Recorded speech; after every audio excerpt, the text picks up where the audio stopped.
አያስደንቀንም። ጸጋ ብቻ የሚል ቃል ቢገኝ አያስደንቀንም። እኛ እኮ የተቃወምነው ቃሉን አይደለም አስተምህሮውን ነው። እምነት ብቻ የምትል ቃል ይዛችሁ መታችሁ ግን ወይ ይዘው መተው ግን እዛ ውስጥ የደበቁት ትምህርት ግን ወይም ደግሞ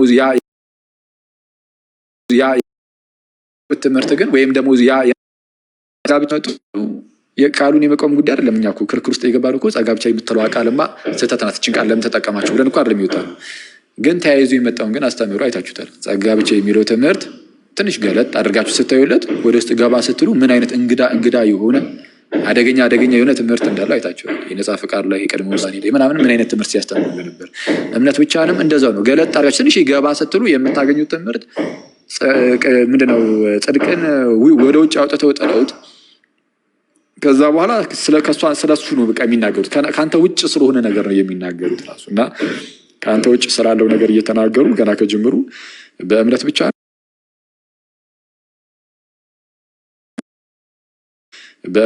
ነው ውጪ ነው ወይስ እግዚአብሔር መጥቶ የምርርም ውስጣችንን እያጸድቀዋል የሚለውን ማየት መረዳት ይጠይቃል። እና ማን ነው ቅዱስ ዮሐንስ አፈወርቅ በፍጹም እንደዛ አያስተምርም። አይ እንደው እሺ ጽድቅን ውሳጣዊ አድርገን እንያዘውና የምርም ይሄ ከውጭ ምናምን ሳይሆን እኛን የሚያጸድቅ ይሁንና ግን ያንንም የምናገኘው በእምነት ብቻ ነው ብሎ የሚያስተምሩ ሰዎች ቢመጡስ አሉ። እውነቱን ለመናገር እንደዛ የሚያስተምሩም አሉ። ምናልባት like, share and subscribe. It will grow. ጴንጤዎችም አሁን እንደዛ ሊያስተምሩ ይችላሉ።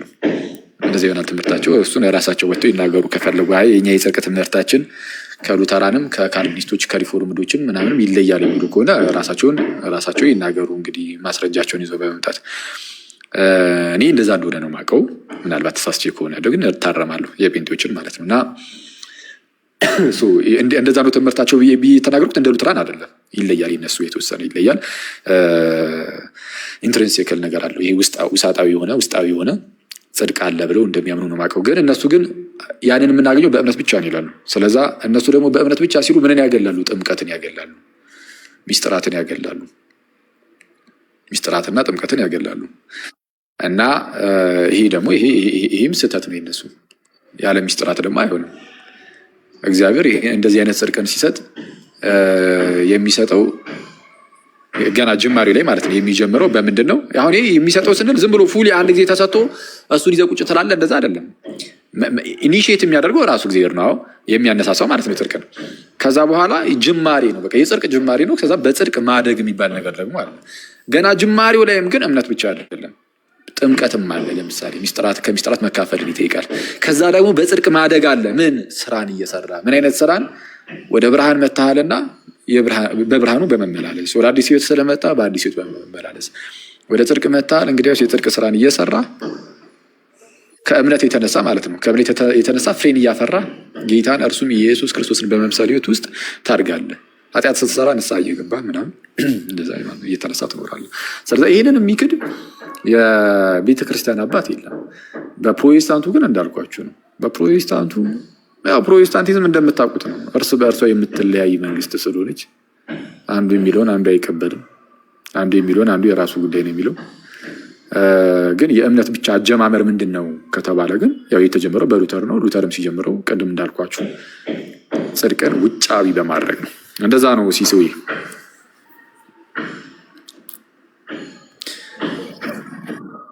ጽድቅ ወዴት ነው የሚያደርገው ለሚለው ይቅርታ ሲሶይ ጽድቅ ወዴት ነው የሚያደርገው ለሚለው ክርስቶስን በመምሰል ውስጥ ስታድግ እሱ ነው የጽድቅ እድገት ተብሎ ይነገራል። ክርስቶስን በመምሰል ውስጥ እድገት አለ፣ ከፍታ አለ። ስለዛ በጽድቅ ታድጋለህ። ኦፍኮርስ እንደዛ ነው። እኔ የምልህ ደሱ እንኳን ደህና መጣ እንትን ስለሆነ ደሱ ቅድም ስለነበር ደሱ እንኳን ደህና ቆያችሁን። ሰላም ናችሁ ወይ አባቴ? አለ እኔ የምልህ ከቤተ ክርስቲያን አባቶች ማለት ነው። አቤት። ከቤተ ክርስቲያን አባቶች ዮሐንስ አፈወርቅን ጨምሮ ምናልባት ለሐኪም ያቀረብኩት ተመሳሳይ ጥያቄ ነው። ጽድቅ እንትን በእምነት ብቻ ብሎ ያስተማራለ፣ መዳን በእምነት ብቻ ብሎ ያስተማራለ። ቅድም ዮሐንስ አፈወርቅን ጠቅሳችሁት ነበር። ቅዱስ ቀሌምንጦስን ፈርስት ቆሮንቶስ 23 ላይ እሱን ቅድም እያየን ነበር እና እነንትራንም እየጠቀሱ ነበር እና አኬ ጋራ ባነሳው እነሱ በሚረዱበት እኛ በምንረዳበት እያለ እያወራ ነበር እና እኔ ልጠይቀው የምፈልገው እኛ የምንረዳበት ምንድን ነው? እሱን በመረጃ ቢያቀርብ። እናንተሳ ጸድቀናል ስትሉ ያለ ስራ ከዚህ ቀደም እንደጸደቅ አኬ ቪዲዮም ሰርታ ይቻለው እና ቪዲዮም አለ እና እኛ ያለ ስራ እንጸድቃለን ስንል አይ ከዚህ በኋላ ስራ አንሰራም ማለት ነው ወይ የሚለውን እሱም ጭምር እንትን እንዲያደርግልኝ ነበር የገባሁት። ሲሳክ ሄድ አጥቆ ጥያቄ ግልጽ እንዲያደርግልኝ ችግር የለም። አንቺ በአጭሩ ይኸውልህ በእምነት ብቻ ስትሉ ጽድቅ በእምነት ብቻ አይደል እያላችሁ ያለ እየተባለ ያለው ማነው? ደሱ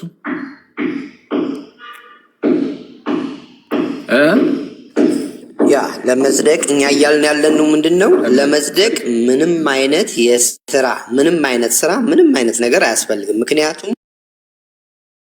አንደኛ ሮሜ ምዕራፍ 11 ቁጥር 6 ላይ የተጠቀሱት በጸጋ ከሆነ ግን ከስራ መሆኑ ቀርቷል፣ ጸጋ ያለበለዚያ ጸጋ መሆኑ ቀርቷል ይልና እሺ አሁን ምን መሰለ ማለት ነው ጨርሰው ይሻላል። እሺ አንዴ አሁን ወደ ማብራሪያው ከማለፋችን በፊት ስለዚህ አሁን አንድ ነገር አለ።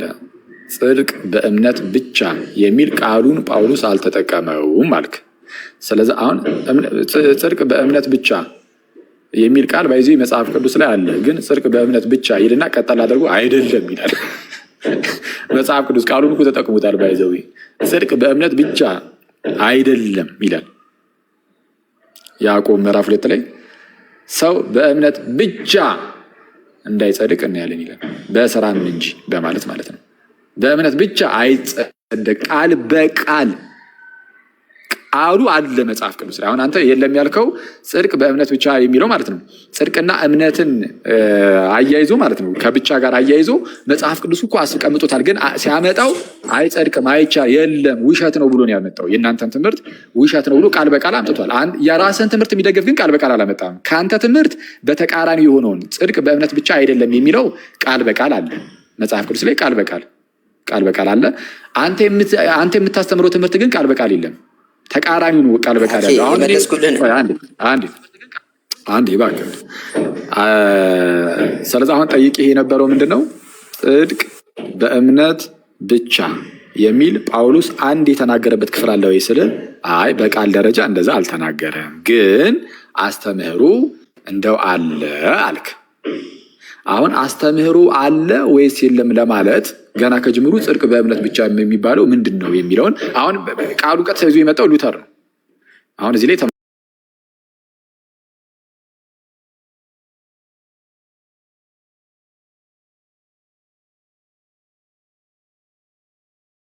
በእምነት ብቻ ሲል ከምን አንጻር ነው የተጠቀመው? የሉተር ምንድን ነው እያልኩ ያለሁት ትሪኒቲ የሚለው ወይም ስላሴ የሚለው ቃል በቤተ ክርስቲያን ወንድምነት ሰማው እስኪ እኔንም ስማኛ እያልኩ ነው። እኔ ስላሴ የሚለው ትምህርት በመጽሐፍ ቅዱስ ላይ ስላሴ የሚል ቃል የለም። ስላሴ የሚለው አስተምህሮ ግን መጽሐፍ ቅዱሳዊ ነው። የኔ ነው እንደ ችግሩ ወይ አይደለ? የእሱ መሰለኝ። ደሱ ድጋሚ ላክ ኔትወርክ እንትን እያለ ስለሆነ ተመልሰህ ግባና እስኪመለስ ድረስ ጥያቄ ልጠይቋኬ። ቆይ አንዴ ቆይ እንትን እንዳይል አንዴ እሱ ከገባ እሱ ይግባና ካልሆነ ከአንተ ጋር እቀጥላለሁ። እሺ እንዳትረሱ ሀሳቡን። ጽድቅ በእምነት ብቻ የሚል መጽሐፍ ቅዱስ ላይ አንድም ስፍራ የለም የሚል ነገርን ተናግሯል። በቃ እዚህ ላይ ተማምነናል። ታዲያ በፕሮቴስታንቶች ግን ጽድቅ በእምነት ብቻ የሚለው ቃሉን ይጠቀሙታል። ቃሉን ከየት አምጥተው ተጠቀሙት? ስላሴ ምናምን ሲባል ነበር። ስላሴ በትውፊት ውስጥ ቢያንስ በአባቶች ዘንድ ጥቅም ላይ ውሏል። ስለዛ እንቀበሏለን። እናንተ ግን እኛ አሁን ከአባቶች ብለናል። እናንተስ ይህንን ቃል ስትጠቀሙ ከማን የተጠቀማችሁት ከተባለ ከሉተር አለቀ። ከዛ በኋላ ሉተር በምን መልኩ ይህንን ቃል ተጠቀሙ የሚለውን ደግሞ ወደ ማየቱ ትገባለህ። ከዛ በኋላ ሉተር በተጠቀመው መልኩ ጳውሎስ ተጠቅሞታል ወይ? በፍጹም። አብራርቶታል ወይ? በፍጹም አይታሰብም። ራሱ ደሱ አለህ መታል። አይ በቃ ኔትወርክ እያስቸገረው ነው ማለት ነው። እሺ ካልዶሽ ቀጥል። መጀመሪያ እምነት ብቻ ሰላም ቢያቸው መጀመሪያ ሁላችሁንም ቅድም የሆነ አንድ ምሳሌ ተጠቅመ ነበረ እና የበረዶና የበት ምሳሌ ተጠቅመ ነበር አይተክ መሰለኝ። እስቲ እኔ ስላላገኘሁት ነው። እስቲ ሉተር እንደዚህ አይነት ምሳሌ ከተጠቀመ ወር ካልቪን የትኛውም ስኮላሮችም ከተጠቀሙ እስቲ አንድ ጽሑፍ አሳየኝ እስቲ። ምን ብዬ ነበር እሱ ምሳሌ ስጠቅስ ወይም ስናገር ምን ብዬ ነበር አብሬ? አይ አንተ ተጠቅመ ነበር እንደዚህ ብሏል ብለህ እንደዚህ ብሏል ነበርና ማን ሉተር እንደዚህ ብሏል ብዬ የተናገርኩበትን አውጣና አሳየኝ። ኦኬ አላለም። ካላለ በቃ ችግር የለውም። ወደ ሌላ ጥያቄ ላይ አይደለም። ምን ብዬ ነበር ነው ያልኩ። ምሳሌውን ስጠቀም አንዳንዶች አልኩኝ ይኸውልህ በደንብ አድርገህ ስማ። አንዳንዶች አይ ካቶሊካውያኑ እነሱ ላይ እንደዚህ እንትን ለማለት ራሳቸው ካቶሊኮቹ የለጠፉባቸው ነው እያሉ ይናገራሉ። ግን ማን ይበለው ማን እርግጠኛ ባንሆንም ያው ምሳሌው ግን እንደዚህ ይሰጣል፣ ይነገራል፣ በውጭ ዓለምም ይነገራል። አይ ምሳሌው በቃ ትክክል ካልሆነ ሉተር ካላለ ምሳሌው ትክክል አይደለም። ማን ያለህ ምሳሌው ትክክል አይደለም ያለህ ማን ነው? እስቲ አሳይኛ ካለ አሳይሽ። ስማኛ እንዴ ምሳሌው አንዳንድ ትናንትናም ሶቨርን ገብቶ እንደዚህ ነው ያደረገው። አሁን ሊትራሊ ይሄኛው ምሳሌ ራሱ ሉተር ተጠቅሟል አላለም እኮ። አንዳንዶቹ ማን ይጠቀም? ካቶሊኮቹም ሊሆን ይችላል ይሄን ነገር የተጠቀሙባቸው ላያቸው ላይ፣ ግን ምሳሌው ግን ይገልጸዋል። እንዴት እንደሚገልጸው ልንገርህ።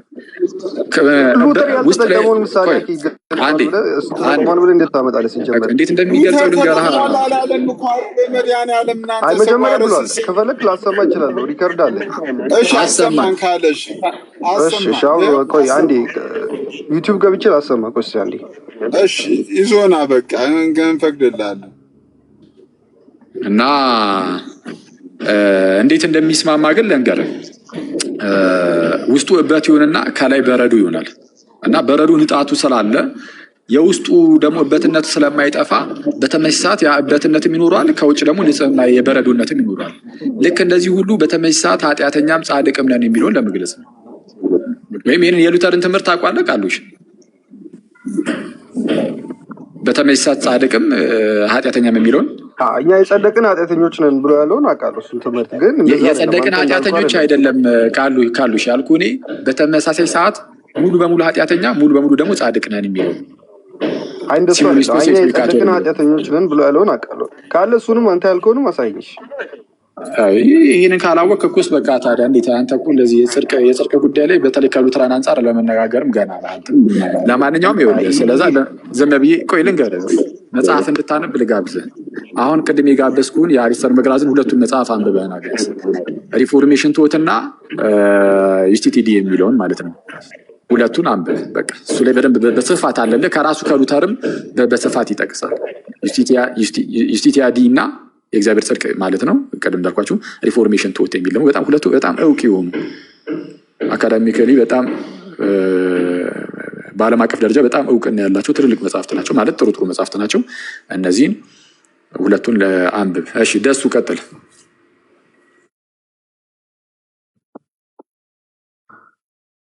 እሺ ቆይ ቀጥል። እሺ ቆይ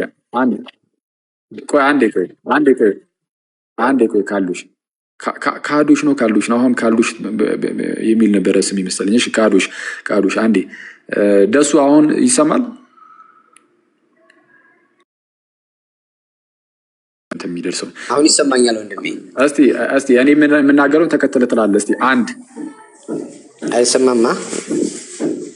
በቃ እየዘገየ ነው። አንድ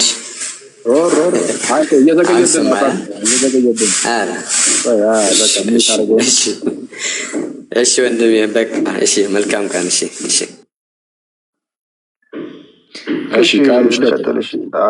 ስራ ያጸድቃል ብለህ ታምናለህ ወይ? ስራ እንደሚያጸድቅ ታምናለህ? ምንድን ነው ስራ ያጸድቃል ማለት ምንድን ነው? ጽድቅ ራሱ ምንድን ነው? ጽድቅ ለአንተ ውጫዊ ነው ፎረንሲክ ነው ወይስ ውስጣዊ ነው? እንደ ሉተራኖቹ እና እንደ ሪፎርምዶቹ ታምናለህ ወይስ አታምንም? እነሱም ውጫዊ ብቻ ብለው አይሉ። ጽድቅን እስቲ ጽድቅ ውስጣዊን ያሉበትን አሳየኝ። የእግዚአብሔር ጽድቅ ውስጣዊ ነው። እየተቀደስክስ በሄድኩ ቁጥር ስለ ቅድስና ኮንቲኒስ አስፔክት አለ፣ ግን ምን መሰለህ የማያድግ ኮንቲኒስ አስፔክት አለ ብሎ ስለ ቅድስና አይደለም ያወራሁት። ጽድቅ ላይ የእግዚአብሔር ጽድቅ አሁን ውስጣዊ ነው የሚለውን እስቲ ያሳየኝ ያልኩ። እንደዛ ያሉበትን ምን መሰለህ፣ አንዴ ላብራራልህ፣ ችግር የለውም ላብራራልህ እና ከዛም በኋላ ትቀጥላለህ። በክርስቶስ ባመንክ ጊዜ መጀመሪያ ትጸድቃለህ። ከዛም በኋላ ፖዚሽናል ሳንቲፊኬሽን ይጀምራል። አት ዘ ሴም ታይም ማለት ነው። ፖዚሽናል ሳንቲፊኬሽን ትጸድቃለህ ማለት ነው። ፖዚሽናል ሳንቲፋይድ ትደረጋለህ። ያንን ደግሞ እለት እለት እየተቀደስክ በኤክስፒሪየንስ ሳንቲፊኬሽን እለት እለት እየተቀደስክ ትሄዳለህ ነው። በቃ ያን እየተቀደስክ በሄድክ ቁጥር ጃስቲፋይ የሆንክ ነው የምትመጣው። ግን ያ ጃስቲፊኬሽን የሚያድግ ጃስቲፊኬሽን ሳይሆን ያ መጀመሪያ የተቆጠረው ጃስቲፊኬሽን ያው እሱን አስኮንቲኒስ አስፔክትም ያያሉ። ግን እሱን ተውና እኔ የጠየኩህን መልስልኝ። ጥያቄ በጥያቄ አታደርጋውን። አንተ ስራ ለጽድቅ ብለህ ነው የምታምነው?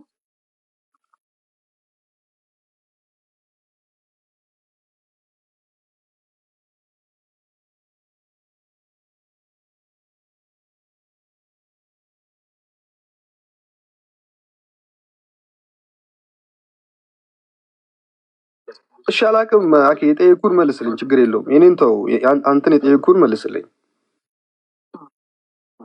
እሺ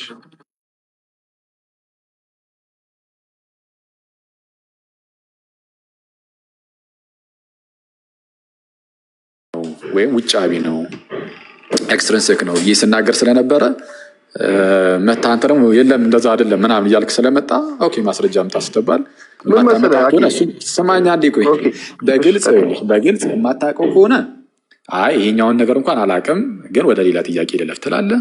ከዛ በኋላ እናልፋለን። ችግር የለውም።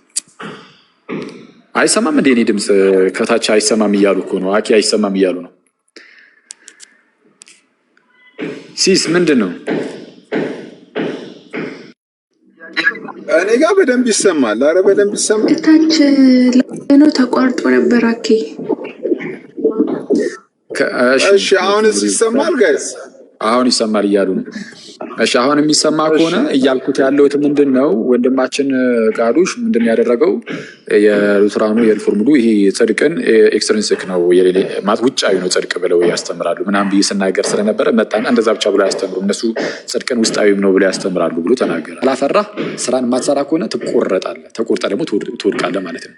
ልክ ጌታችን በዮሐንስ ወንጌል ምዕራፍ 15 ላይ በእኔ ያለውን ቅርንጫፍ ፍሬ የማያፈራውን አባቴ ያስወግደዋል ብሎ እንደተናገረው በማን ያለውን በእኔ ያለውን ጌታ ኢየሱስ በእኔ ያለውን ብሎ ስለተናገረ ያ ቅርንጫፍ ኦልሬዲ በክርስቶስ እኮ ነው ያለው። ያለ እምነት መቼስ በክርስቶስ መሆን የሚቻል አይደለም። በግንዱ አትሆንም ያለ እምነት። ግን ፍሬ ደግሞ አለ በኋላ ላይ። ፍሬን ካላፈራህ ግን አንዴ ካመንክ በኋላ በክርስቶስ ከሆንክ በኋላ ፍሬን ባታፈራ ትቆረጣለህ። ስለዛ ምን አለ?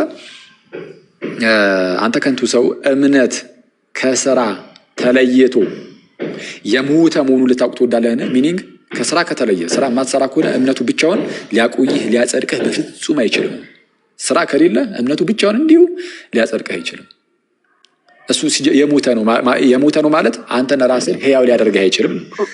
እሱ ለራሱ አንድ ያልጨረስኩት ከየት አመጣኸው? ጠቅሱ እንደዛ አይ የሚለው ምንድን ነው? አሁን ላሳያ አንተ እንዳልከው እንዳልሆነ ላሳያ። አሁን አንተ የፕሮቴስታንት መተርጉም ማምጣ ብለህም የምታመጣ አይነት ሰው ስላልሆንክ እኔ አሁን በአውዱን ተከትዬ ላሳያ። እንዲህ ይላል ከላይ ከፍ ብለህ ቁጥር 22 ላይ እንዲህ ነው የሚለው። መጀመሪያ ቁጥር 21 አባታችን አብርሃም ልጁን ይስሐቅን በመሰዊያው ባቀረበ ጊዜ በስራ ይጸደቅ አልነበረምን ይላል። አሁን በስራ ይጸደቅ አልነበረምን በማለት በስራ እንደሚጸደቅ ከነገረን በኋላ ይህ በስራ መጽደቅ ግን በእምነት ብቻ ከመጽደቅ የተለየ ሆኖ አንደኛው በስራ መጽደቅ አንደኛው ደግሞ በእምነት ብቻ መጽደቅ የሚባል ሁለት የተለያየ ነገር አድርገህ እንዳታስበው። ቀጣዩ ቁጥር 22 ላይ ነገሩን ያብራረዋል። ምን ብሎ ያብራረዋል? እምነት ከስራው ጋር አብሮ ያደርግ እንደነበረ በስራም እምነት እንደተፈጸመ ትመለከታለህን? እምነት ከስራው ጋር አብሮ ስለዛ አንተ ሁለቱን ነጣጥለህ እምነት ብቻ ያጸድቃል ከዛ ደግሞ ስራ ደግሞ ያጸድቃል ብለህ ፈታኸው። ይሄ ምንን ያሳያል? ይሄ ምንን ያሳያል? ልክ ጴጥሮስ እንደሚናገረው ሌሎች ደግሞ ሌሎችን መጽሐፍት እንደሚያጣሙት እነዚህንም ደግሞ ለገዛ ጥፋታቸው ያጣምማሉ። እንደነዚህ ከሚመስሉት ደግሞ ራቁ ተብሎ እንደሚና ለገዛ ጥፋታቸው ያጣምማሉ ነው የሚለው። በነገራችን አሁን አንተ ለገዛ ጥፋት መጽሐፍ ቅዱስን እያጣመምክ ነው። ይኸው በጣም በቀላሉ አውዱን ጠብቄ እንደዚህ አሁን በቀላሉ አሳየው። እምነት ከስራው ጋር አብሮ ነው የሚለው። ስለዛ ሁለቱ የሚነጣጠሉ አይደሉም፣ አንድ ላይ ናቸው። እንዲህ ብሎ ከተናገረ በኋላ ዝቅ ብሎ ቁጥር 23 ላይ ደግሞ እንዲህ ይላል። ምንም ጥቅስ እየዘለልን አይደለም። መጽሐፍም አብርሃምም እግዚአብሔርን አመነ ጽድቅም ሆኖ ተቆጠረለት ያለው ተፈጸመ። ይህ ጽድቅ አብርሃም እግዚአብሔርን አመነ ተብሎ የተነገረለት ቃል አለ አይደል? አብርሃም አመነ ጽድቅ ሆኖ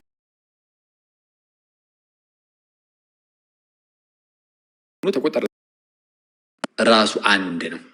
ስለዛ ተፈጸመ የእግዚአብሔር ወዳጅ ተባለ ይልና ይህንን ሲያብራራው ምን አለ? ሰው በእምነት ብቻ ሳይሆን አለ በቃ በእምነት ብቻ አይደለም፣ በእምነት ብቻ ሳይሆን በስራ እንዲጸድቅ ታያላችሁ። በእምነት ብቻ አይደለም የሚጸደቀው በስራም ነው እንጂ በስራም ሰው በእምነት ብቻ ሳይሆን በስራ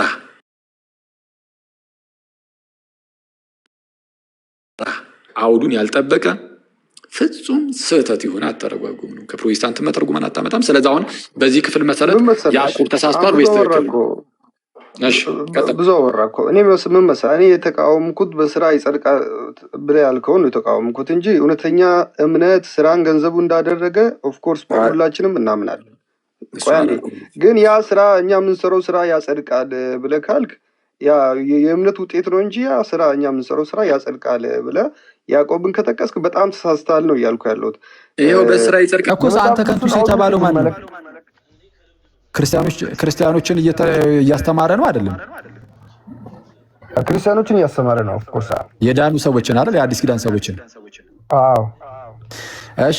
ዝቅ ብሎ ሰው በእምነት ብቻ ሳይሆን በስራ እንዲጸድቅ ታያላችሁ እያለ ሲያስተምር እና ማንን ነው የሚያስተምረው?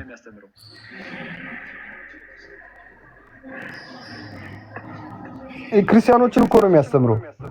እሺ፣ ለክርስቲያኖች ይህ ትምህርት የታመነ ነው?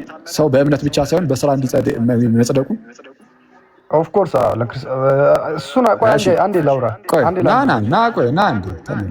አንዴ ላምብልክ ብሎ ችግር የለውም። እስከ 22 ያለውን ላምብልህ፣ እስከ 2 ያለውን ማለት ነው። እሺ። አባታችን አብርሃም ልጁን በይስሐቅ በመሠዊያ ባቀረበ ጊዜ በስራ ይጸደቅ አልነበረምን? እምነት ከስራ ጋር አብሮ ያደርግ እንደነበረ በስራም እምነት እንደተፈጸመ ትመለከታለህ። መጽሐፍ እግዚአብሔርን አመነ ጽድቅም ሆኖ ተቆጠረለት ያለው ተፈጸመ፣ እግዚአብሔር ወዳጅ ተባለ ይላል። ስለዚህ አሁን ያን ሁሉ ካወራ በኋላ ምንድነው እያለ ያለው?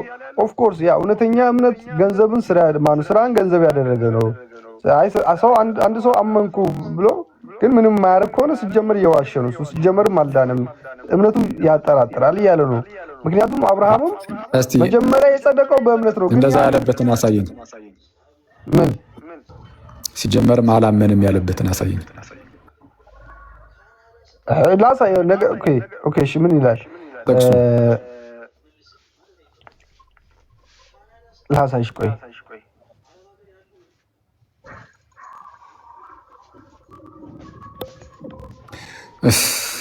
ቃዱሽ እንደው ስለፈጠረ በእናትህ እንደው በጣም አጣብቅም። ማታ እንዴት ሆንክ? ራበህ ወይስ ትንሽ ሀሳብን ከሱ ተረፈ? እኔ አሁን አወራንበት እኮ ቃጂ አንተ ሲዝ ወይ እኔ አሁን ገብቼ ቃዶ ሲያወራ ሰምቼው 6 ሰዓት አልደርሳለኝ። ራቡ ሊደፋኝ ነው። አሁን ራበኝ አልኩህ እንዴ። እኔ ራሱ የሚገርም አልበላውም እኮ በእውነት አንተ አሁን ቅድም እየበላህ አልነበር? ምንድነው? ውሃ ጠጣው እንጂ በላው እንዴ? ውሃ ከመጀመሩ ነው ምግብ የሆነው። ውሃ ከመጀመሩ ነው የሚበላው። ይበላል እንጂ ይበላል። ውሃ በላ እንደሆነ። አይ ግን ለማንኛውም ቃሎች ላይ በቃ ዝም ብዬ እንትን ልበልና ቢቀርብህም የሚሻል መሰለኝ። አዎ ግን ያዕቆብ ላይ የሚያጸድቀውንም ስራ ብትነግረን ደስ ይለኛል። እኔም ስንችል እኮ ሰው እኔ እንግዲህ አስተምረኝ ካልከኝ ይኸው እሺ ልንገርህ። የሚያጸድቀውን ስራ ነው የምትነግረኝ። አዎ ስለ ጽድቅ ስራ ታርግና በቃ እሺ እንትን በል እሺ። ስራ ሚዩት አድርጓ ሲሲ በጣም ይቅርታ። ስራ ያጸድቃል ወይ ተብሎ ሲነገር ስራ ዝም ብሎ እንደዚሁ ያጸድቃል አይደለም ያለ ነው። አንድ ሰው አስቀድሞ ማመን ፈቅዶ ማመን አለበት ማለት ማመን መፍቀድ አለበት ለመዳን። ከዛ በኋላ ወደ ጥምቀት ውሃ ውስጥ ይገባል። በዛ ውስጥ እግዚአብሔር ያንን ሰው ይሰራዋል። እግዚአብሔር አምላክ ያንን ሰው ይሰራዋል፣ ያነጻዋል፣ ያጸድቀዋል፣ ይቀድሰዋል። ስለዛ በረከቱን ይሰጠዋል፣ የኃጢአት ስርየትን ይሰጠዋል፣ ልጁ ያደርገዋል። ይህ ሁሉ ነገር የሚፈጸመው መቼ ነው ከተባለ በእምነት ብቻ ሳይሆን እኔ ገና ጅማሬ ላይ ነው የምላችሁ። ገና ጅማሬው ላይ ራሱ በጥምቀት ውስጥ ነው። በጥምቀት ውስጥ ማስረጃ ያዙ። ሐዋርያት ሥራ ለምሳሌ ምዕራፍ 2 ላይ እንደምታውቁት ቅዱስ ጴጥሮስ የመጀመሪያውን ስብከት ወጥቶ ይሰብካል እና ሲሰብክ ስለ ክርስቶስ ነበር የሚሰብከው እና ስለ ክርስቶስ ይሰብካል። ሰበካቸው። አይሁዳውያን ነበሩ እዛ አካባቢ ላይ ያሉት እና ሰምተው ልባቸው ተነካ። እናንተ የሰቀላችሁት እኮ አስቀድሞ ዳዊት እንደሚመጣ የተናገረለት መሲሁ ነው፣ ቅቡኡ እሱ ራሱ ነው። ስለዛ ሊያድን የመጣው እርሱ ነው፣ ግን እናንተ ገደላችሁት። እግዚአብሔር ግን ነፍሱን በሲኦል ሊተዋት አልፈቀደም። ልክ መዝሙረኛውም አስቀድሞ ጻድቅህ መበስበስን ያይ ዘንድ አትሰጠውም፣ ነፍሱን በሲኦል አትተዋትም ተብሎ እንደተነገረው እርሱ ግን የሞት ጠላት ትቶለት አስነሳው እያለ ይናገራል። እና በቃ ተነሳ፣ የክርስቶስን ሞቱን ትንሣኤውን ይነግራቸው ጀመር። ያኔ ልባቸው ተነካ እና ቁጥር 37 ላይ እንዲህ ይላል ሐዋርያት ሥራ ምዕራፍ 2 ቁጥር 37 ይህንን በሰሙ ጊዜ ልባቸው ተነካ። ጴጥሮስንና ሌሎችንም ሐዋርያት ወንድሞች ሆይ ምን እናድርግ አሏቸው። አሁን ተመልከቱ ጋይስ፣ በእምነት ብቻ ነው ብለው ይናገሩ የለም። ይህንም በሰሙ ጊዜ ልባቸው ተነካ ይላል። አሁን እነዚህ ሰዎች ልባቸው ተነካ። ስለዛ አምነዋል አላመኑ? ኦፍኮርስ አምነዋል። ባያምኑ ለምን ልባቸው ይነካል? ከእምነት ውጭ በሆነ መልኩ ልብ መነካት የለም። አንድ ሰው የፈለገውን አሳዛኝ ወሬ ቢነግራችሁ ግን ጭራሽ ካላመናችሁት ልባችሁ ይነካል? በፍጹም ልባችሁ ሊነካ አይችልም። ልባችሁ ሊነካ አይችልም። ስለዛ ማመናቸውን የሚያሳይ ነው። ስለዛ አምነዋልና ልባቸው ተነካ። ጴጥሮስና ሌሎችንም ሐዋርያትን ምን አሏቸው? ወንድሞች ሆይ እንግዲህ ምን እናድርግ አሏቸው። ምን እናድርግ ሲሏቸው እነዚህ ሰዎች ባያምኑ ኖሮ እነ ጴጥሮስ ምንድን ነው መልሳቸው? እመኑ። የመጀመሪያው መልስ የሚሆነው እመን ነው። ልክ ሐዋርያት ሥራ ምዕራፍ 16 ላይ ያ የወህኒ ቤቱ ጠባቂ ምንም ወንጌል አልተነገረው፣ ምን አላለው? ተአምር ብቻ አየ አይደል? ከነ ጳውሎስ ላይ ሰንሰለቱ ወደቀ ምናምን። ይህ እንደዚህ አይነት ታላቅ ተአምር አይቶ ደነገጠ። ከዛ በኋላ ወዲያውኑ ተንበረከከ። እንግዲህ ወንድሞቼ ጌቶቼ ምን ላድርግ አለ። አሁን ይህ ሰው አስቀድሞ ወንጌል ተነግሮታል? አልተነገረውም። ተአምር ብቻ አይደል ያየው? ስለዛ ስለ ክርስቶስ አልተነገረውም። ስለ ሞቱ፣ ስለ ትንሣኤው ለአይሁዳውያን ሲሆን ያው የተስፋው ነገርም ስለሚያውቅ ያው ሁሉ ነገር ተነግሯቸዋል። ለዚህ ሰው ግን ምንም ወንጌል አልተነገረውም። በቃ ተአምሩን ብቻ አይቶ ምን ላድርግ እድን ዘንድ ምን ላድርግ አለ። አሁን ይህ ሰው ምን ያስፈልገዋል? አስቀድሞ እምነት ያስፈልገዋል። ለማመን ወንጌል ይሰበክለታል፣ ይማራል። ስለዛ ምን አሉት እነሱ? እመን እና አንተና ቤተሰቦች ትድናላችሁ ያለ። አየህ፣ ያላመነ ሰው መጀመሪያ ምንድን ነው የሚያደርግ የሚባለው? እመን። ከዛ ወደ ቤት ገብቶ አስተማሯቸው፣ አመኑ። አመነ፣ ዳነ፣ ከነ ቤተሰቡ ተጠመቀ። ስለዛ አሁን ከነ ቤተሰቡ ይጠመቃል። መጀመሪያ ግን ምን ያደርጋል? ያምናል። ስለዛ የሆነ ሰው አስቀድሞ ካላመነ እንዳትረሱ፣ ለመዳን ምን ላድርግ ሲባል እመን ነው የምንለው። አንድ ሙስሊም መጥቶ እድን ዘንድ ምን ላድርግ ቢል እመን ነው የምንለው። በጌታ እመን፣ በጌታ በኢየሱስ ክርስቶስ እመን። አየህ፣ እምነት ይቀርማል። አሁን እነዚህ ሰዎች ግን ኦልሬዲ ልባቸው ተነካ ስለሚል ኦልሬዲ አምነዋል። ስላመኑ ጴጥሮስ እመኑ አይላቸውም። ኦልሬዲ አምነዋል። ከእምነቱ ቀጥሎ የሚነገረው ምንድን ነው? ጥምቀት ስለሆነ ጥምቀት ላይ ነው የሚለው። ንስሐና ጥምቀት ላይ ማለት አምናችኋል፣ አሁን ንስሐ ገብታችሁ ተጠመቁ ነው። ስለዛ ምን አለ ጴጥሮስም? ንስሐ ግቡ ኃጢአታችሁም ይሰረይ ዘንድ እያንዳንዳችሁ በኢየሱስ ክርስቶስ ስም ተጠመቁ፣ የመንፈስ ቅዱስ ስጦታ ትቀበላላችሁ። ስለዛ እነዚህ ሰዎች አስቀድመው አምነው ነበር? አላመኑ? አምነው ነበር። ባያምኑ ኖሮ እመኑ ይባል ነበር። ስለዛ አሁን ማመናቸውን ያዙ። እንግዲህ ወንድሞቹ ምን እናድርግ ሲሉ ማለት ነው ልባቸው ተነክቶ አምነው እንደዚህ ብለው ሲጠይቁ እንደነዚህ እንደ ፕሮቴስታንቶቹ ትምህርት ቢሆን ኖሮ ጴጥሮስ ምን ነበር የሚላቸው? ኮንግራትስ የኃጢአት ስርየትን አግኝታችኋል፣ በስሙ የኃጢአት ስርየትን አግኝታችኋል፣ ምክንያቱም አምናችኋል እና ጸድቃችኋል። በሉ አሁን ደግሞ መዳናችሁን ለማሳየት ያህል ተጠመቁ ይላቸው ነበር። ግን ጴጥሮስ ፕሮቴስታንት አይደለም። ጴጥሮስ ክርስቲያን ነው እንጂ ፕሮቴስታንት አይደለም እና በእምነት ብቻ የኃጢአት ስርየት የሚባል ነገር እርሱ ጋር አይታወቅምና ቀጠል አድርጎ ምን አለ? ንስሐ ግቡ። እሺ ኃጢአታችሁም ይሰረይ ዘንድ። ስለዛ የኃጢአት ስርየትን አላገኛችሁም እያላቸው እኮ ነው። አምነዋል እኮ ግን የኃጢአት ስርየትን እንኳን አላገኙም። የኃጢአታችሁ ይሰረይ ዘንድ በኢየሱስ ክርስቶስ ተጠመቁ። ስለዛ እምነት ብቻ ሳይሆን ጥምቀት ያስፈልጋል የግድ። ገና ጅማሬው ላይ ድህነት ሲጀምር እንደዚህ ነው። አዎ እምነት ያስፈልጋል። ከዛ ደግሞ ጥምቀቱ ከምስጢራት መካፈል። እምነትም ስንል በነገራችን ላይ በትክክለኛ አስተምህሮ ላይ እስከተመሰረተ ድረስ ብቻ ነው እምነት ራሱ የሚያድን። እንኳን ጥምቀት እምነት ራሱ የሚያድን ትክክለኛውን ትምህርት ሰምተ ያመንክ እንደሆነ ነው። ለምሳሌ የሥላሴ ትምህርትን የሚክዱ ኦንሊ ጂሰሶችን ሰምተ በቃ በጌታ በኢየሱስ አመንኩኝ ብትል አትድንም። በጌታ አመንኩኝ እያልክ ነው ግን አትድንም። ለምን?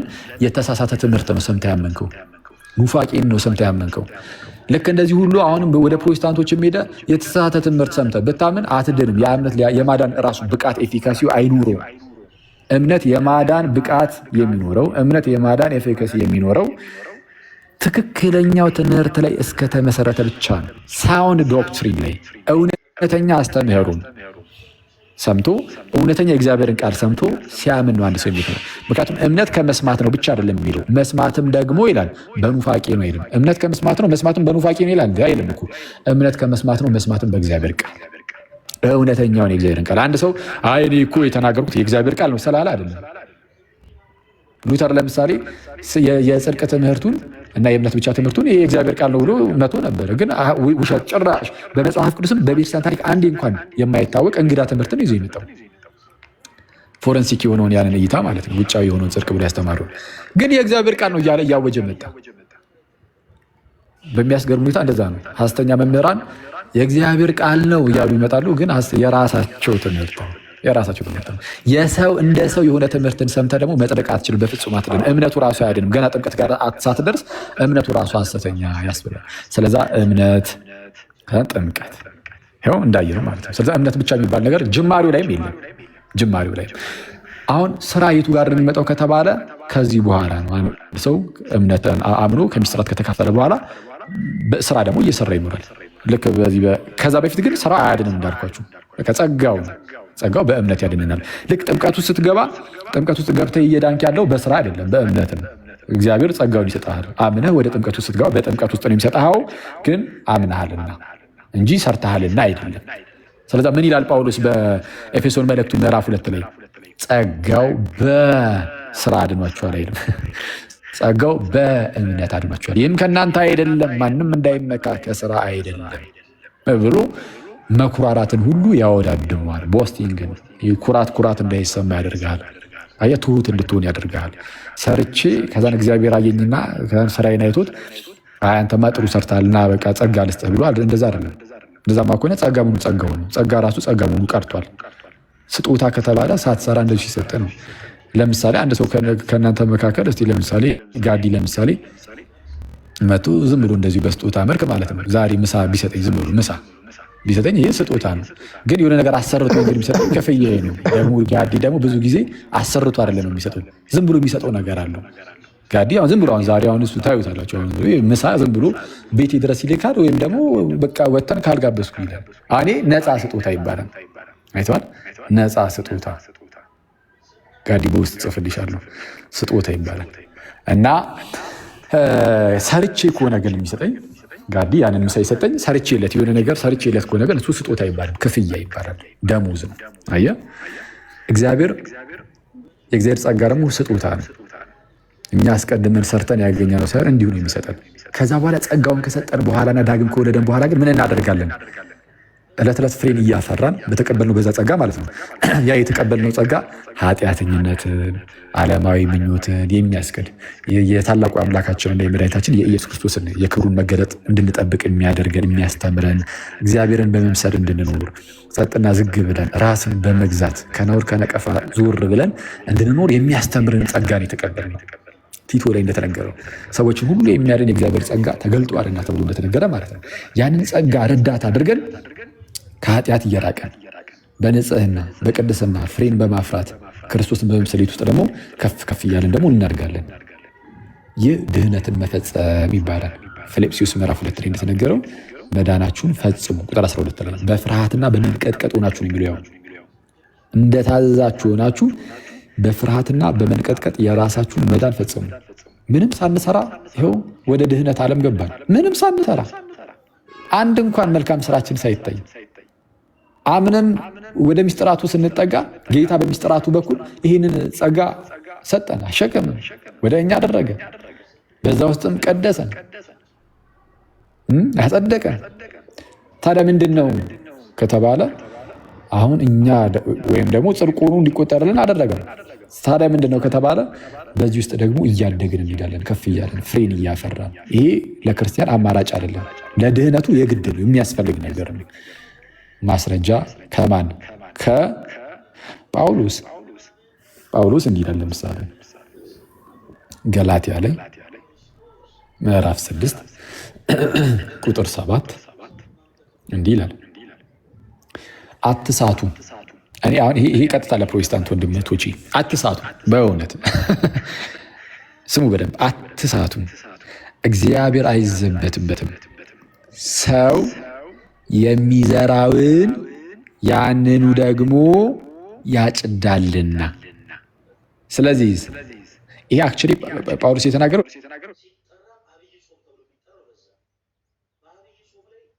ለኛ ነው።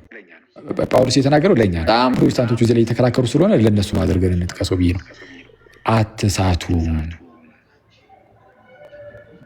እግዚአብሔር አይዘበትበትም እኮ ሰው የሚዘራውን ሁሉ ያንኑ ደግሞ ያጭዳልና። በገዛ ስጋው እሺ፣ ምንድን ነው የሚዘራው ነው የሚያጭደው ተብሏል። አሁን ሰው ያጭዳል። የሚያጭደው ነገር አለው ሰው? አዎ የሚያጭደው ነገር አለ። የሚያጭደው ምንድን ነው? እርሱ የዘራውን ራሱ የዘራውን ሁሉ በቃ እሱን ያጭዳል። እሺ ምንድን ነው የሚዘራው? ምንድን ነው የሚታጨደው? ቀጣይ ጥቅስ በገዛ ስጋው የሚዘራ። በገዛ ስጋው የሚዘራ ማለት የስጋን ፈቃድ የሚፈጽም ማለት ነው። ከላይ ከፍላችሁ ስታነቡ ምዕራፍ 5 ላይ የስጋ ስራ እያለ ያስቀመጠው ነገር አለ። ኃጢአት ነው። ኃጢአቶቹን ዘርዝሮ ነበር። ዝሙት፣ መዳራት፣ ጣዖትን ማምለክ፣ ሟርት፣ ጥል፣ ክርክር፣ አድመኝነት እና የመሳሰሉትን፣ ስካር፣ ዘፋኝነት ምናምን። በገዛ ስጋው የሚዘራ ይህም የስጋን ፈቃድ የሚፈጽም ከስጋ ምንን? መበስበስን ያጭዳል። መበስበስን ማለት የዘላለም ሞትን። በመንፈስ ግን የሚዘራ ሚኒንግ የመንፈስን ፈቃድ የሚፈጽም ማለት ነው። በመንፈስ ግን የሚዘራ ከዚህ ከመንፈስ ምን ያጭዳል? የዘላለም ሕይወትን ያጭዳል። አሁን ተመልከቱ፣ የሚታጨደው ምንድነው? መበስበስ ወይም የዘላለም ሕይወት። እንዴ የዘላለም ሕይወት የሚታጨድ ነው። በቃ እንግዲህ ጳውሎስ ካለ አለ ነው። እኔ ፕሮቴስታንትን አይደለም የምሰማው፣ ጳውሎስን ፓስተሮችን አይደለም የሚሰማው። አሁን እንደ እኔ ፕሮቴስታንቶች ልትሉ የሚገባው ይሄን ነው። እኔ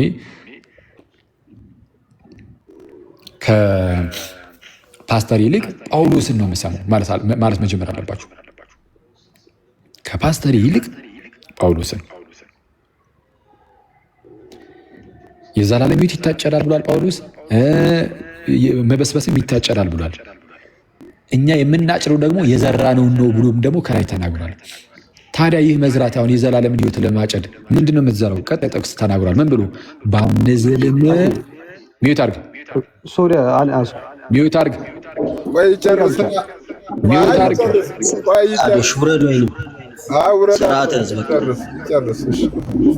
አይ በቃ አስተምረኝ ብሎ እኮ ሚዩት አድርጎ በቃ እየተማረ ነው። አለቀ። ከአሁን በኋላ ምንም የማውራት ሞራሉን የለም።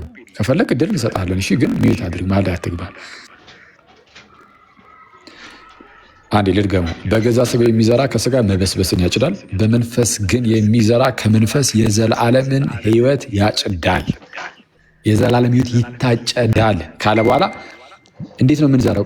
ቀጠል አድርጎ እንዲህ ይላል፣ ባንዝልም በጊዜው እናጭዳለንና መልካም ስራን ለመስራት አንታክት።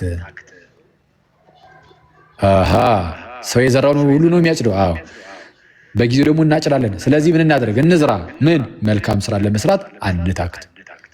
መልካም ስራን በመስራት መልካም ስራ መስራት ደግሞ የመንፈስን ፈቃድ መፈጸም ነውና የእግዚአብሔርን ፈቃድ እየፈጸሙ መኖር ነውና የአባቴን ፈቃድ የሚፈጽም እንጂ ጌታዬ ጌታዬ የሚለኝ ሁሉ ወደ እግዚአብሔር መንግስት የሚገባ አይደለም ብሎ ተናግሯልና ስለዚህም መልካም ስራን በመስራት ማለትም ፍሬን በማፍራት በግንዱ ላይ ሆነን በክርስቶስ ላይ ሆነን ፍሬን በማፍራት የዘላለምን ሕይወት መጨረሻ ላይ እናጭዳለን። ጳውሎስ ካለ አለ ነው። አይ አንድ ሰው እኮ ካመነ በኋላ ፍሬን አለማፍራት አይችልም የሚሉ አንዳንድ ሰዎች አሉ። ማን ያለው እንደዛ? ኬታ መጣ? አንድ ያመነ ሰው ፍሬን አለማፍራት አይችልም የሚል አንድ ጥቅስ አለ መጽሐፍ ቅዱስ ላይ?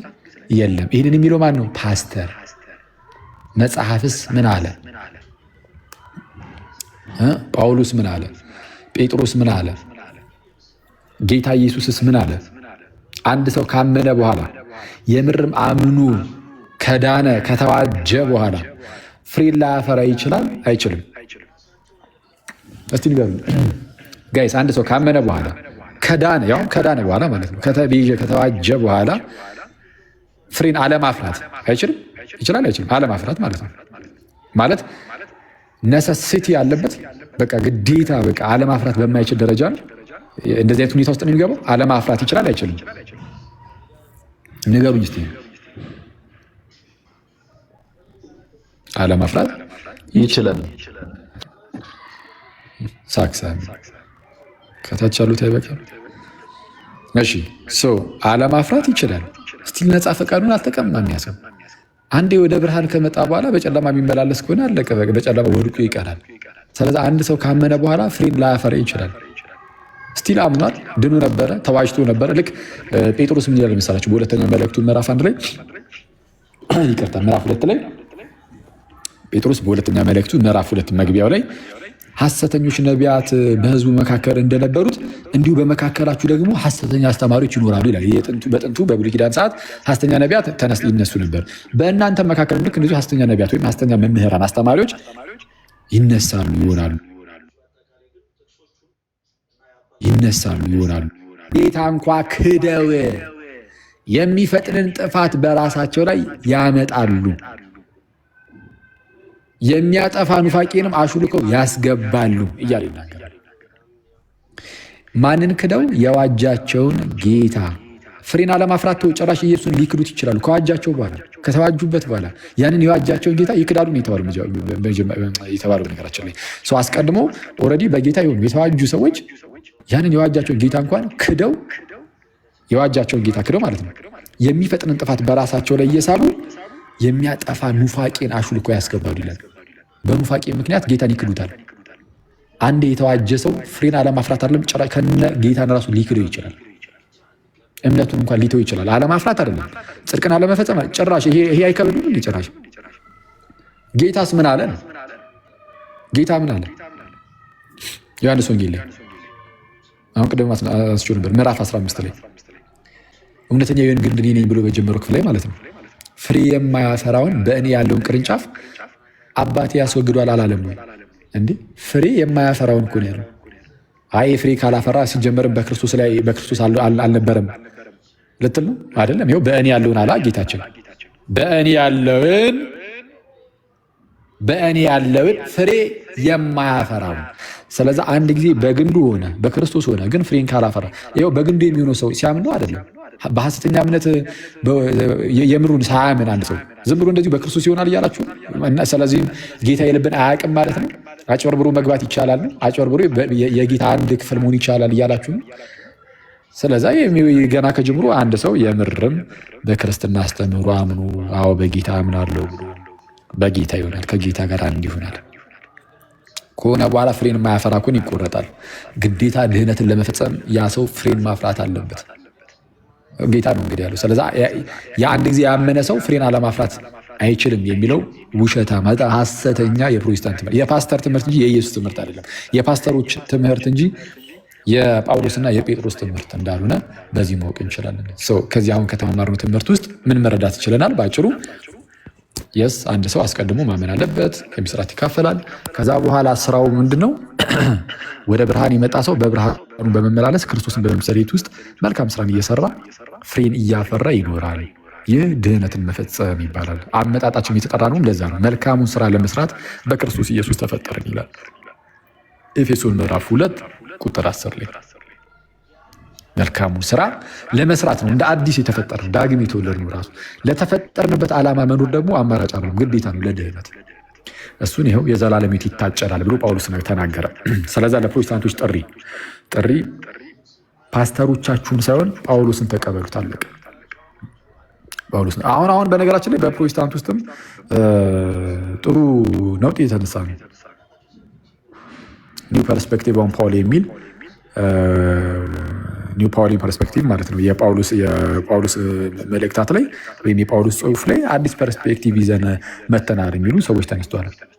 እነ ኤንቲ ራይት ማለት ነው።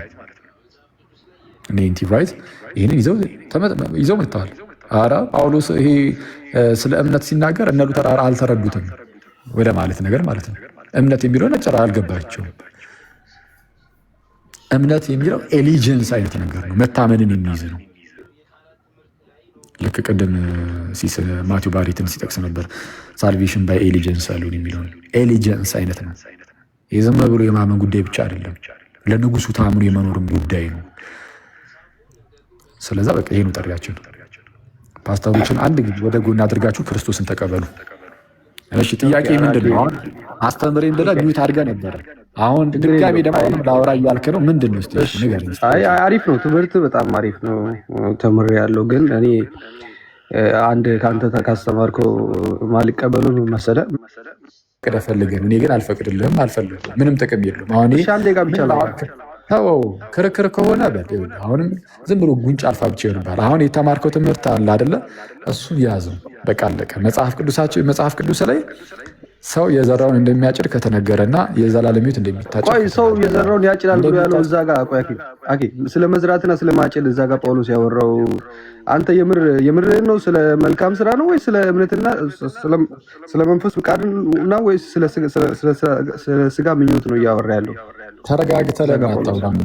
አሁን ይኸውልህ ድምፅን ቁርጥ ከሚል ተረጋግተህ አውራሽ። ምንድን ነው የምትለኝ? ሲጀመርም ተረጋግቼ ነው ያወራ ያለሁት እና መሰለህ አሁን ጳውሎስ እዛ ጋር ሰው የዘራውን ያጭዳል። ቆይ ሰው እዛ ጋር ጳውሎስ የዘራውን ያጭዳል ሲል እያነጻጸረ ያለው ስለ ሕግ ስራ ማን ነው? ስለ መልካም ስራ።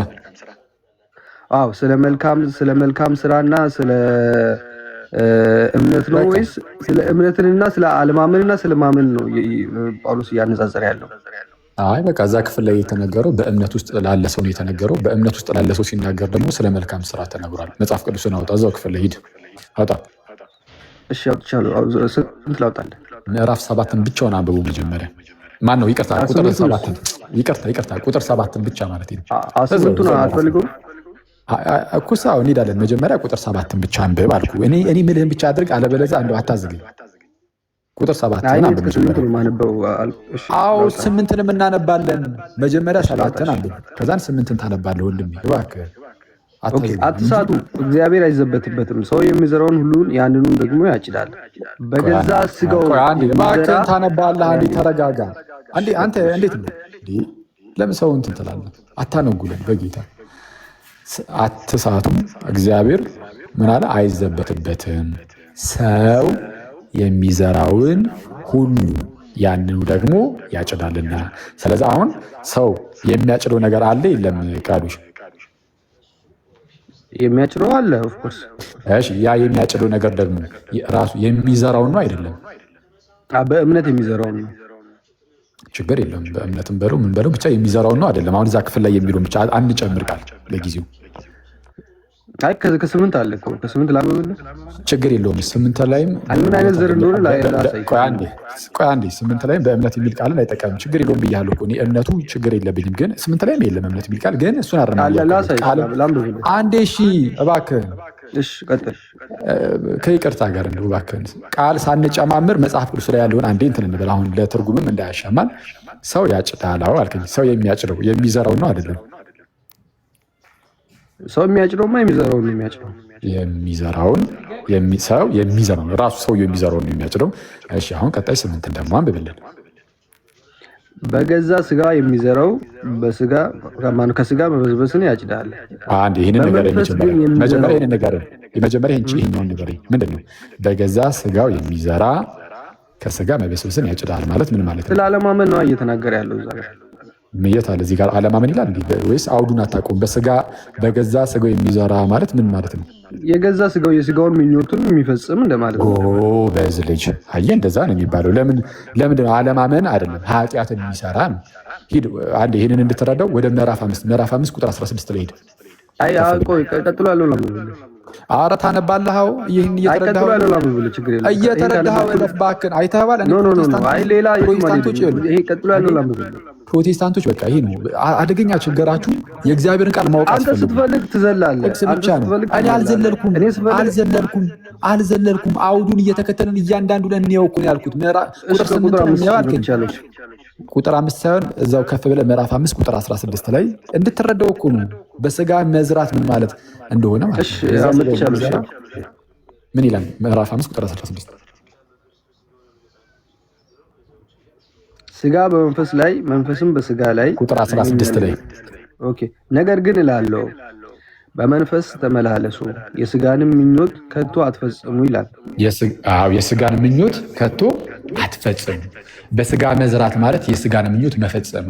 ከታች እዛው ጋር ቁጥር 19 ላይ ሄድ የስጋ ስራም የተገለጠ ብሎ የሚያስቀምጣል። ዝቅ በል እስኪ። እሺ ላውጣለህ።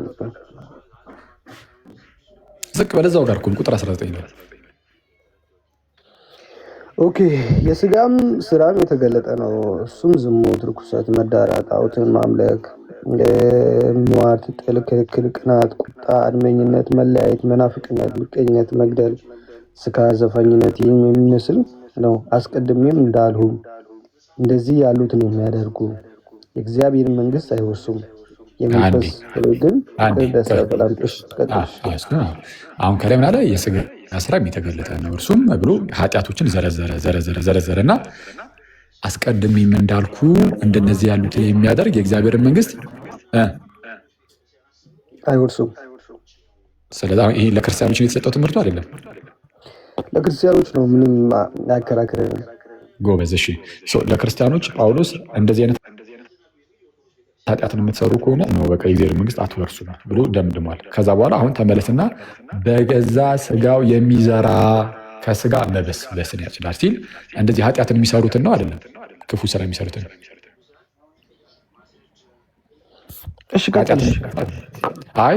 ነው አይደለም። ንገረኝ እንጂ ቀላል ነው እኮ። ለምን ቅድም እኮ አንተም እኮ ብለኸዋል። በእርግጥ የስጋ ምኞትን የሚፈጽሙ ብለሃል እኮ። እሱን እኮ ነው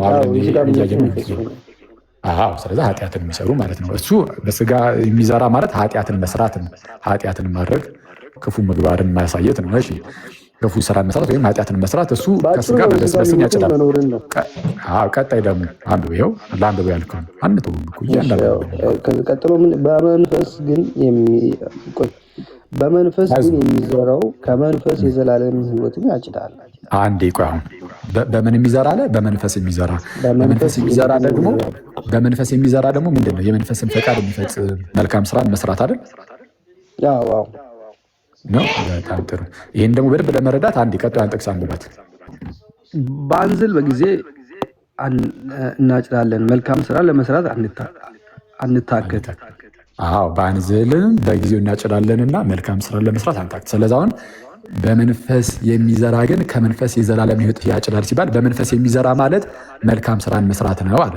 በመንፈስ የሚዘራ የዘላለም ሕይወት ያጭዳል። ስለዚህ መልካም ስራን የሚሰራ የዘላለም ሕይወት ያጭዳል እያለ ነው። ሰው የሚያጭደው የዘራውን ነው ብሎ ነበረ። ስለዚህ የዘላለም ሕይወት ለማጨድ ግዴታ መልካም ስርዓት መስራት አለብን ማለት ነው። ይህንን አመንክ ማለት ነው። አይዘሩ እኮ ምን አምናለሁ፣ ግን አሁን በዘሩ ላይ ይህንን ካመንክ አሪፍ ነው። መልካም ስራ የሚሰራው የዘላለም ሕይወትን ለማጨድ ከሆነ አንዴ ምን መሰለህ፣ ዘሩ እምነት ብዬ ነው ማምኑ። ሲጀምር እዚህ ጋር የሚዘራው የመንፈስ መልካም ስራ ነው እኮ አልክ። አሁን መልካም ስራ ነው ብለህ እኮ አምልክ። ይህ በመንፈስ መዝራት እሱ መልካም ስራ ነው አልከን። አለቀ እኮ እዚህ ጋር ውይይቱ። ስለዚህ በመልካም ስራ የዘላለም ሕይወት ይታጨዳል አልክ አይደል? በቃ እኛም እያልን ያለ ነው ይሄንን። በመልካም ስራ የምታጭድ ቆይ አንዴ ብቻ አይዞህ በቃ አሁን አንዴ ካመንክ በኋላ ቆጭቷል። ሳይህ እንደዛ አይደለም ያልኩት ነው። ሲጀመርም እኔ ከቅድም ጀምሮ ዘር የሚባለው ዘር በመንፈስ መዝራት የሚለውን እዚህ ጋር መልካም ስራ ነው ብለኛል አላልከኝም? መልካም ስራ አላልኩም አላለም? ጋይስ እስቲ ያልኩትን በጣም ጠንቅቄ አውቃለሁ። መልካም ስራ አላልኩም። በመንፈስ መዝራት የሚለው እዚህ ጋር መልካም ስራ መሆኑን አምኖልን አልነበረም? እስቲ ከታች ነገሩን ጋይስ፣ ወይስ እኔ ጆሮዬ ነው?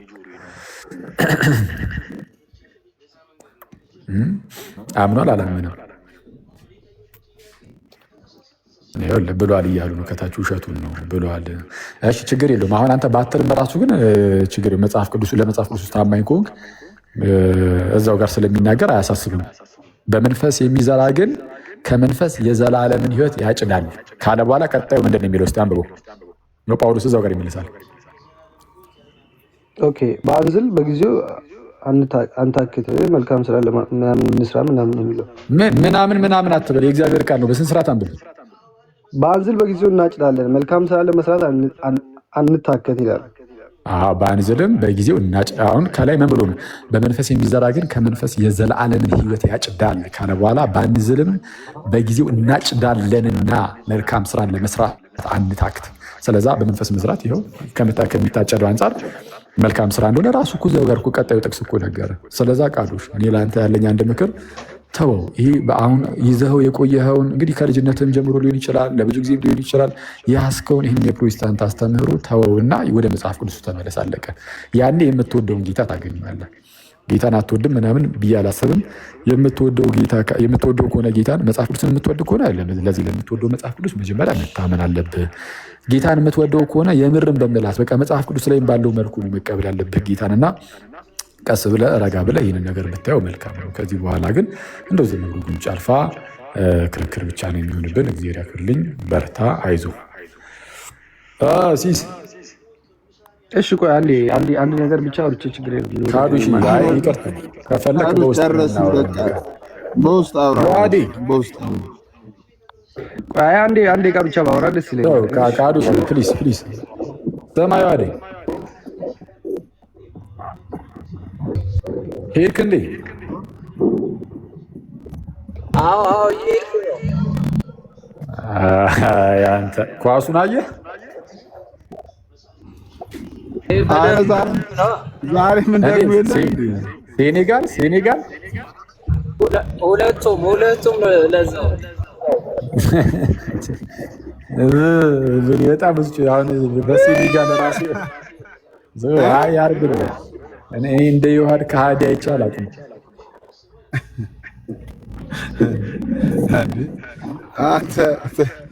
ትናንትና እኮ አኬ በአየር ላይ ነው ካደን እኮ እንዴ በጌታ እኔ ልጁን እኮ ሳያው ከዚህ በፊትም ነገር ያለው ውስጡ የሚታየኝ አንድ የሆኑ ተለቅ ያሉ ሰውዬ ግን የሆነ ምን አይነት ሰው እንደሆነ ነገር ነበር እና ያ ነገር ነው የተረጋገጠው። ልነት ሁላችሁም ቻው ጋይስ፣ በቃ መልካም ጊዜ። ፓፓ መጣ እንዴ ወደዚህ ወደ ሳይት? በቃ ልመጣ ነው። አሁን በቃ ልደውልልህ። ቆይ ዮኒ ፈልጋ ነው መሰለኝ እየገባች ነው። አንዴ ቆይ ዮኒ ጋይስ ሞዴሬተር ዮኒን አስገቡት። እኔ አልቻልኩም። ዮኒን ሳቡት። ዮኒ ፓፓ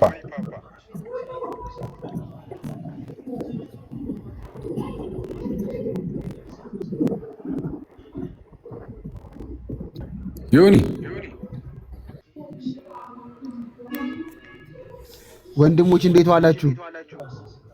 እኛ ደህና ነን። እንዴት ነው ወንድም? እግዚአብሔር ይመስገን። ዮኒዬ ደህና ነሽ? እንዴት ነሽ? እግዚአብሔር ይመስገን። አይ ቆንጆ ትምህርት ነበር። ከታች ነበርን። ቃሌት ያሰማል ማለት ነው። ምን ከታች ምን ትማራለህ? ለዚህ ሉ ቤት በኩል ታሰማለች። እንዴት ነው አለን? ይመስገን። አጥቆ ከሩሽ ጋር ሆነን ስንደውልልህ ነበር። አዋ ነገርሽ። እንዴት ነው? በሉ በቃ ቻው ቻው። ምን ነው በሰላም እና እንጂ አወራ እንጂ ከታች ኮሜንት ስታደርግ ሉጥ አልክ ወይ ወጣ? የከታች ሰው ኮሜንት ስታደርግ እሱ ይጣል ያለፈ እንዴት ኮረመማለን እንዴ? ይኸው ትናንት አብረን ሆነን እንደዛ አልነበር? ይሄን ነገር ስናወራ ነበር እንዴ? እንዴ እኛማ አስደወልን እኮ እንዴ ሐኪም ምን ያኩ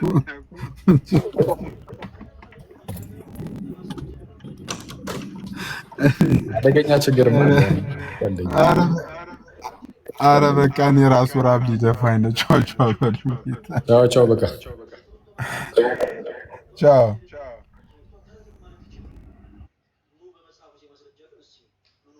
ልክ ሳይሳካ ቀረ። የእግዚአብሔር ስሙ የተመሰገነ ይሁን። ይህ ሁሉ ተደርጎ ይህ ሁሉ የገንዘብ እርዳታ ያችሁ በሙያችን ተበዝብዘን ስብከታችን ተገደበ። ትዕግስት የሚደረግልን ለነገሥታትና ለመሳፍንት በምንሰጠው ጥቅምና ልክና ለጳጳሱ ፈቃድ እስከተገዛን ድረስ ብቻ ነው በማለት መማረር ጀመሩ። ሚሰናይ በሙያችን ተበዘበዝን አሉ። በቃ ኢትዮጵያውያን ከኛ የሚፈልጉት ሙያችንን ብቻ ነው። ስብከታችን ተገደበ። አይገርም? ትዕግስት የሚደረግልህ ለምን ነው? ለነገስታትና ለመሳፍንት ለምንሰጠው ጥቅም ብቻ ነው። ከኛ የሚፈልጉት ጉልበታችን እውቀታችንን ብቻ ነው። ስብከታችን አይፈልጉትም። ይኸው 221 ላይ ተመልከቱ። እዚህ መጽሐፍ